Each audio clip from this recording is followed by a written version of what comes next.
talking NBA draft, because I don't really get to talk NBA draft with a lot of people.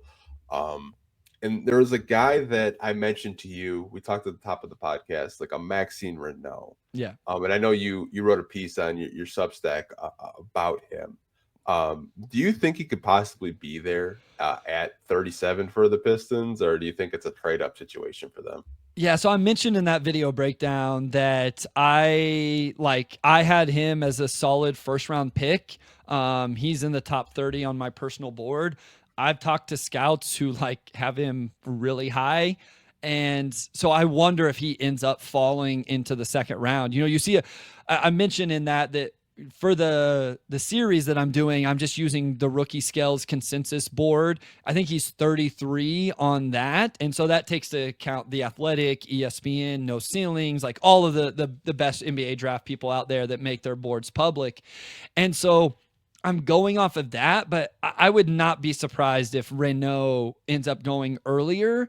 And so then it would be a trade up scenario, right? And what would that take? Would Trajan be willing to take 37, package it with something, and get to one of those Brooklyn picks, right? I think Brooklyn has, is it 24 and 25 or 25 and 26 and 27, right? So I think there you probably have a better chance.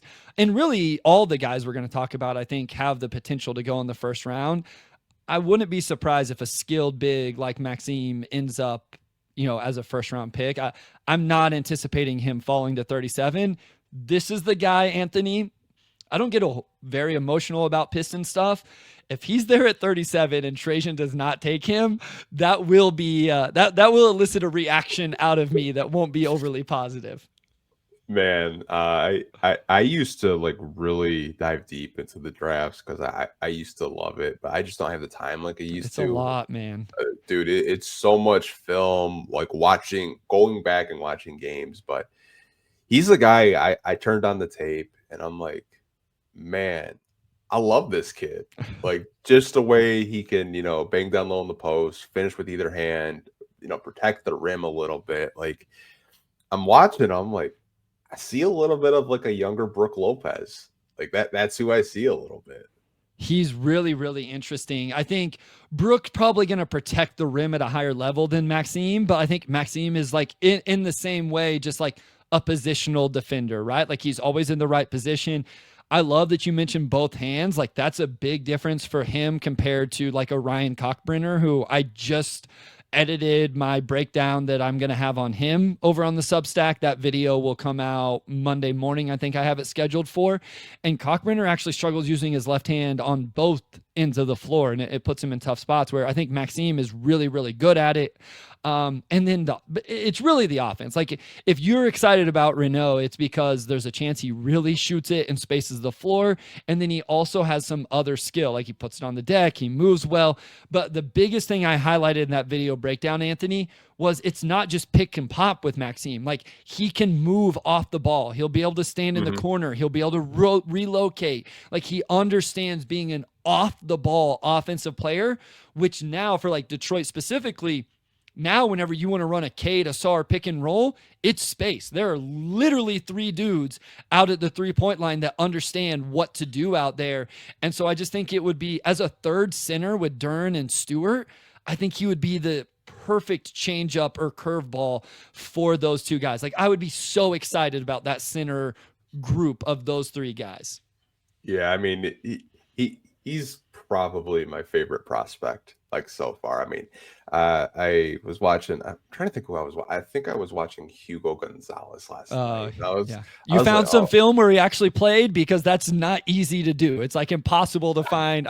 I know he had a game recently where he finally played quite a few minutes, but it was a struggle all year with Hugo, because it's like, what am I supposed to do with this? He played 6 minutes in a blowout. Like this is yeah, impossible. Yeah. yeah. So he's here at the end of the year. In fairness, here at the end of the year, he has his last two games. He's played 20 plus minutes. So there's some better stuff out there now. Yeah, I went down the rabbit hole, found some older stuff, which was like, Yeah. huh, interesting. But Yep. I really love Maxine. If they trade up for him, I'm really not mad at all. There's another player you mentioned, Bryan K Brener, who's Yeah. another center out of Creighton. Uh, why don't you tell the people that are watching right now why he could possibly be a good fit with the Pistons? Yeah, so like to be clear, I have Maxime higher than Cockbrenner on my board, but in general, that would be going against the grain, I think. Like I know Sam lots of times talks about Cockbrenner as a first round pick. And so funny enough, I don't know that we've ever actually mocked him in the first round over there, but I think maybe he's a little bit higher. Both of these guys are multi-year college players in big conferences. He is massive, like he 7'2", 250, something like that, measured well at the combine. Defensive big, drop coverage big, which I highlight in the video that, like I said, will be out on Monday. And is that if he comes to Detroit, this is most likely a drop coverage defender. And so it's going to put pressure on K, J.I., whoever to get over screens and navigate back, because this is actually the Brook Lopez defensive comp I have in terms of how he provides rim protection, how he plays in ball screens, those type of things. Offensively, ball screen guy, with his size, offensive rebounds, all of that. The upside is there are people who believe in the shooting and the potential floor spacing. You have some of the numbers up here on the screen. 34% from three. It was low volume. I think career, he's like 70% from the free throw line on a whole bunch of attempts throughout his career.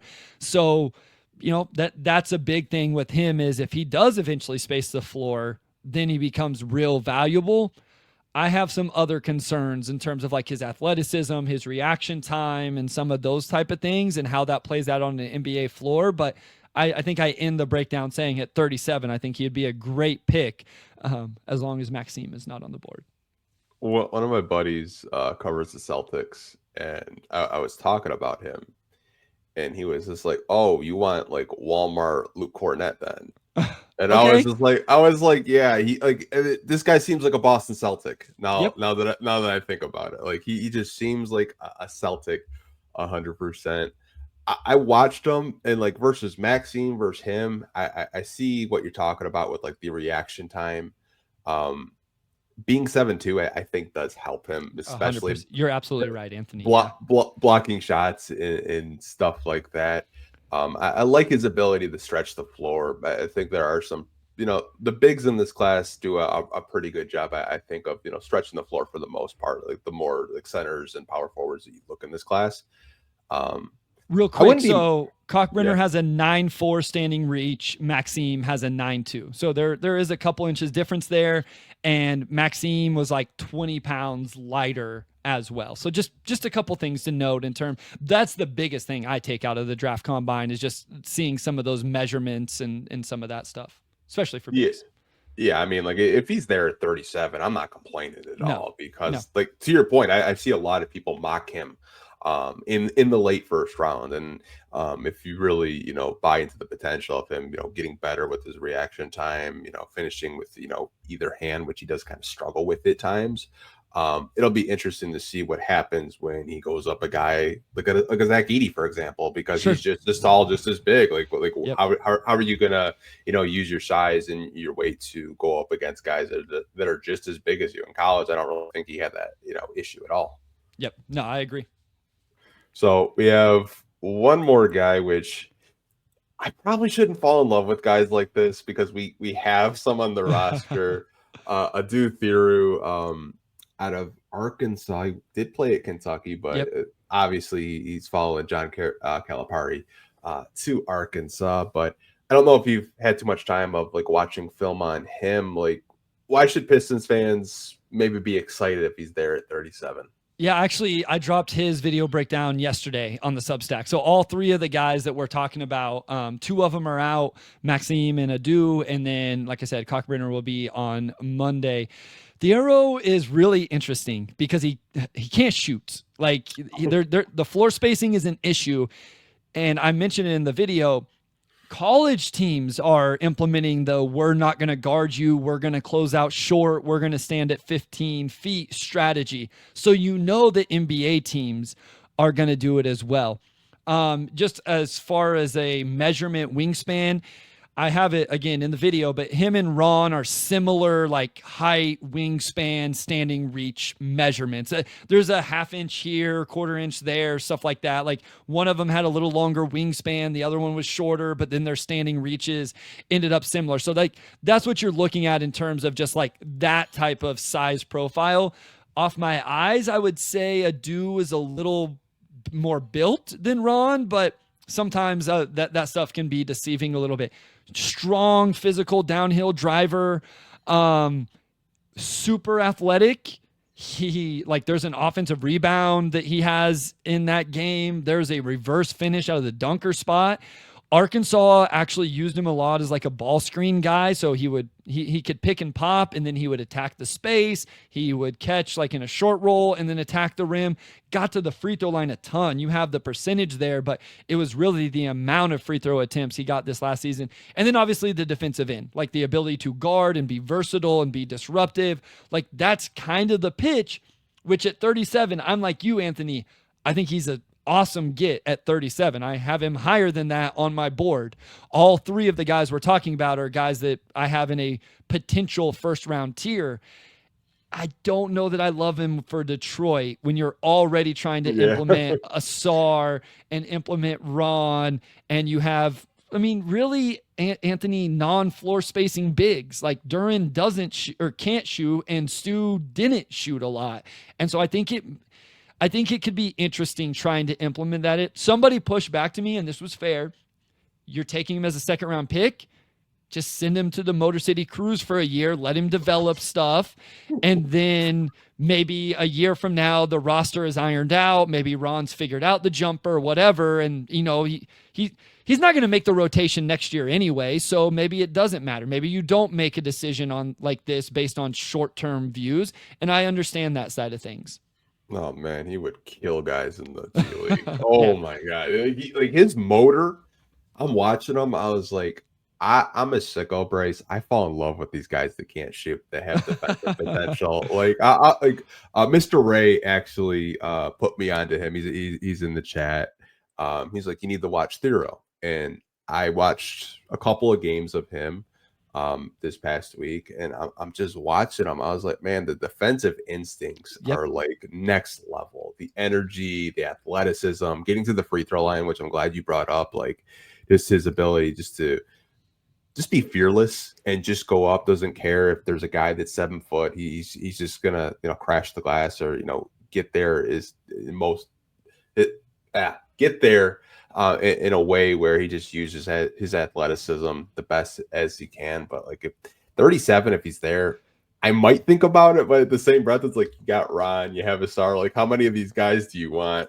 So I think it depends on how the board falls, but I think I'm with like at 37, if they take Adu Thiero, and especially if Maxime isn't there, I'm not going to be mad at it. I think it's a great talent bet at 37, right? And again, like, so here's how I would like almost tier these guys out. If they traded up for Maxime, depending on what the capital was, right? Like if they go 37 plus a future first, I'm not going to like that. But if they do 37 and whatever that takes, assume it's within reason to get to one of those Brooklyn picks or wherever and draft Maxime, I would be happy with that. Like that's where I'm at with Maxime. Like I just think he's a really good player. And again, I think that center group would be a lot of fun. Mm-hmm. I don't love that idea as much with Brener or Adu for Detroit specifically. I don't love that as much. Now, if they draft either one of those guys at 37, cool. If they feel like they need to trade up to 31 to draft Adu, like they trade a future second or something, right? And for whatever reason, Minnesota doesn't, I don't know, whatever. Then I'm okay with, I don't know that I would trade into the first round for Brener or Thiero. I would for Renault, I guess is kind of just a small little tier break between these guys.